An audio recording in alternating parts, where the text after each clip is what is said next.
Average గా జిల్లాకి వచ్చే పెట్రోల్ 2 నుంచి 2.5 లక్షల లీటర్లు, యావరేజ్ గా వచ్చే డీజిల్ 3 నుంచి 3.5 లక్షల లీటర్లు నార్మల్ డేలో వచ్చేది.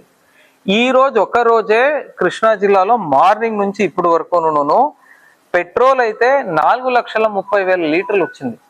అంటే సగటున ప్రతిరోజు వచ్చే 2 నుంచి 2.5 లక్షల కన్నా దాదాపు 2 లక్షలు ఎక్కువ పెట్రోల్ రావడం జరిగింది. నెక్స్ట్ డీజిల్ మనకు 3 నుంచి 3.5 లక్షలు సగటున ప్రతిరోజు మన జిల్లాకు వచ్చే డీజిల్ అన్నమాట. ఈ ఒక్క రోజే మనకు ఆల్రెడీ 4,59,000 లీటర్లు ఆల్రెడీ వచ్చేసింది అండ్ ఇంకా వస్తున్నాయి.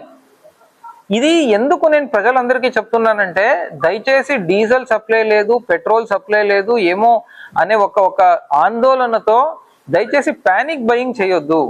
మీరు ప్యానిక్ బయింగ్ చేసినప్పుడే అదొక ప్రాబ్లం, ఇంకా పెద్దగా మనమే ప్రాబ్లంని పెద్దది చేసినట్టు అవుతుంది. ఇప్పుడు ఈ రోజు ప్రతిరోజు కన్నా 2 లక్షల ఎక్స్ట్రా లీటర్లు పెట్రోల్ వచ్చింది, 1 లక్ష లీటర్లు ఎక్స్ట్రా డీజిల్ వచ్చింది, ఇంకా వస్తుంది. వీఆర్ స్టిల్ అట్ 6:30, ఇంకా వస్తా ఉంది. యాక్చువల్లీ ఇంకా ట్రాన్సిట్ లో ఉన్నాయి, లోడింగ్ జరుగుతా ఉంది. We will continuously do this actually. అందుకే నా హంబల్ రిక్వెస్ట్ ఏమంటే ప్రజలందరికీ కూడా, కృష్ణా జిల్లా ప్రజలందరికీ కూడా, దయచేసి ప్యానిక్ బయింగ్ చేయొద్దు. అడిక్వేట్ ఫ్యూయల్ అవైలబిలిటీ ఉంది. నాకు రేపు ఎల్లుండి 1 వీక్ తర్వాత ఉంటుందో లేదో అనే భయంతో ఈ రోజే మొత్తం స్టాక్ చేస్తే మాత్రం కరెక్ట్ కాదు. ఇటువంటి టైంలో మనము ఎంత రేషనల్ గా బిహేవ్ చేస్తామో అంత మనము